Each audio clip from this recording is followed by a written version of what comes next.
आप सोचते हैं कि आपको किस तरीके से नहाना चाहिए, क्योंकि अलग अलग तरीके से अलग अलग दिक्कतें हमें मिलती हैं सोराइसिस के पेशेंट्स में।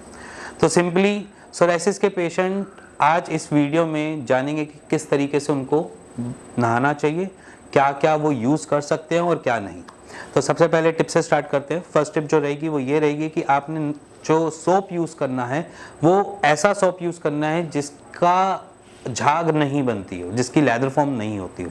जैसे कि जो फ्रोथी सोप्स होते हैं वो आपको ड्राई ज़्यादा करेंगे, और ऑलरेडी सोराइसिस में हमें क्या मिलता है, ड्राई चीज़ें मिलती है। अगर आपकी स्किन जो है ऊपर वाली लेयर क्या कर रही है, ड्राई हो रही है, तो आपने वहाँ पर फ्रोथी वाली चीज़ें जो फ्रोथ ज़्यादा बनाती हैं, जो लेदर ज़्यादा बनाती है, या जिसे मैं बोलूँ झाग जिसे ज़्यादा बनाती है, वैसी चीज़ों को आपने नहीं यूज़ करना है। अब वहाँ पर आप यूज़ कर सकते हैं बेबी सोप्स, ठीक है। डव के कुछ आते हैं जो बिल्कुल झाग नहीं बनाते, वैसे सोप यूज़ कर सकते हैं, ठीक है। ये सारी चीज़ें आप नॉर्मल अपनी डे टू डे की बाथिंग में यूज़ कर सकते हैं। सेकंड टिप जो है वो है स्कैल्प सोराइसिस से रिलेटेड। जिनको स्कैल्प सोराइसिस रहता है उनमें सबसे बड़ी ट्रबल रहती है कि उनकी डैंड्रफ जैसी स्किन बार बार उतरती रहती है। तो सिंपली आप वहाँ पर करेंगे क्या, वहाँ पर भी आप सेम यही चीज़ यूज़ करेंगे कि आपने ऐसे शैम्पू या ऐसे प्रोडक्ट्स चूज़ करने हैं जो कि आपको झाग नहीं बनाते हों ज़्यादा।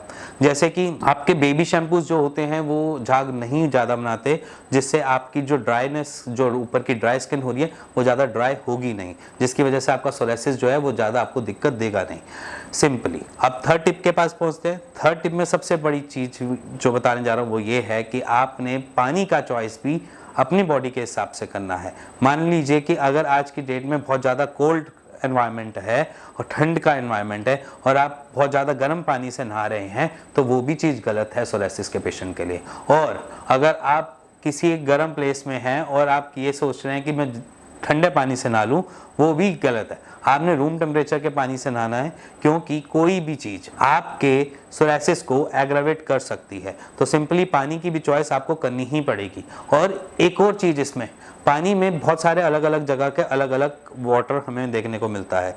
जैसे कि कुछ यूपी साइड में हार्ड वाटर आता है, कुछ हरियाणा साइड में हार्ड वाटर आता है घरों में। हार्ड वाटर जो खारा पानी, जो जिसमें थोड़ा खारा होता है, उस पानी से अगर आप नहाते हैं तो आपको दिक्कत दे सकता है। आते हैं फोर्थ टिप के पास। फोर्थ टिप में बड़ी सिंपल है, क्योंकि जब आप नहाएंगे कुछ ना कुछ अप्लाई जरूर करेंगे, तो वहाँ पर आप अप्लाई कर सकते हैं मॉइस्चराइज़र। मैं मॉइस्चराइज़र को इतना सही नहीं मानता, क्योंकि बहुत सारे मॉइस्चराइजर्स केमिकल से बने होते हैं या जिनमें केमिकल्स होते हैं। तो सिंपली आपने करना क्या है, आपने थोड़ा सा दूध और पानी को मिलाना है, दूध और पानी और थोड़ी सी मलाई, आपने उसकी पेस्ट टाइप बना लेना है, उसको अप्लाई कर लो। वो आपको आराम भी देगा, ठंडक भी देगा और आपको आराम भी देगा। और अगर ये नहीं करना है तो आप सीधा सिर्फ और नारियल का तेल अप्लाई कर लो। नारियल का तेल की प्रॉपर्टी ठंडी होती है और आपको आराम भी देगा। इसके साथ साथ नारियल के तेल के अंदर थोड़ा सा आप पानी मिला सकते हैं और थोड़ा सा कैम्फर मिला सकते हैं, जो आपको एक शीतल, जैसे मैं बोलूँ कि आपको एक ठंडी राहत देगा। वो आप नहाने के बाद ये सारी चीज़ें अपनी नॉर्मल रूटीन में अप्लाई कर सकते हैं। अब रही फिफ्थ टिप। फिफ्थ टिप में ये है कि आप नहा तो लेंगे, मॉइस्चराइज़र वगैरह सब कुछ लगा भी लेंगे और आपको नारियल का तेल सारी चीज़ें अप्लाई कर लेंगे, बट उसके बीच में एक चीज़ आती है, वो होती है हमारी पोंछने का तरीका। हम किस तरीके से टॉवल से पोंछते हैं। सोराइसिस के पेशेंट्स नॉर्मली हमेशा अपनी केयर करते हैं, ऐसी बात नहीं है केयर नहीं करते। जहाँ पर सोराइसिस होता है वो उस जगह को थोड़ा सा रब करने की वजह से या नहाने की वजह से कहीं कहीं पेशेंट्स को वहाँ पर हल्की हल्की ब्लीड चालू हो जाता है, या फिर वहाँ पर ज़्यादा खारिश करने जैसा वैसा एहसास होता है। तो आपने उसी चीज़ को थोड़ा सा माइंड में रखना है, आपने उसको ऐसे करके पहुंचना है। किस तरीके से पहुंचोगे आप, ये मेरा हैंकी है और मान लीजिए ये टॉवल की तरह है, तो आपने क्या है कि सोराइसिस का अगर कहीं स्पॉट पड़ा हुआ है, आपने उसको सिर्फ ऐसे रब करके ऐसे ऐसे करना है सिंपली।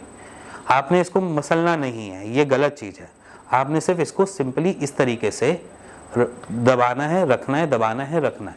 ये आपने अपने नॉर्मल टॉवल पहुँचते वक्त, अपने बदन को पहुँचते वक्त आपने ये चीज़ें इस्तेमाल करनी है। और इसके साथ साथ सिक्स्थ टिप जो है वो बेसिकली वो ना नहाने से रिलेटेड है, ना आपके किसी चीज़ से रिलेटेड है। हमारी जो नॉर्मल बॉडी भी है, जिनको सोराइसिस नहीं भी है, वो भी टॉक्सिन्स रिलीज करती है स्वेटिंग के साथ। वैसे ही सोराइसिस में भी टॉक्सिन्स रिलीज होते हैं स्वेटिंग के साथ। अब स्वेटिंग क्या होती है, स्वेटिंग आपके सोराइसिस पे जब जाती है तो वो क्या देती है, आपको इचिंग देती है।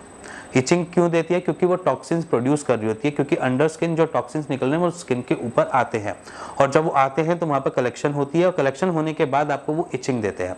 तो आपने करना क्या है, वहाँ पर आप सिंपली उस जगह को पोंछ सकते हैं किसी भी वेट टिश्यू से, क्योंकि ये नॉर्मली हम देखते हैं कि बेबी केयर प्रोडक्ट्स में काफ़ी सारे आते हैं जो वेट टिश्यूज़ रखते हैं। आपने सिंपली उसको यूज़ कर सकते हैं, अपने साथ कैरी कर सकते हैं, एक छोटा सा पाउच लेके कैरी कर सकते हैं जिससे सिर्फ आपने पहुंचना हो। और इसके अलावा अगर आपको कोई सोराइसिस जैसी कोई दिक्कत है और आपको लग रहा है कि ये सिर्फ और सिर्फ मेरी ताउम्र जब तक मैं जीऊँगा तब तक ये मेरे साथ बीमारी रहेगी, और इसके साथ साथ अगर आप इतने टाइम से स्टेरॉइड्स खा रहे हैं उसके बाद भी आपको बार बार एग्रावेशन देखने को मिलते हैं, तो आप चिंता ना कीजिए।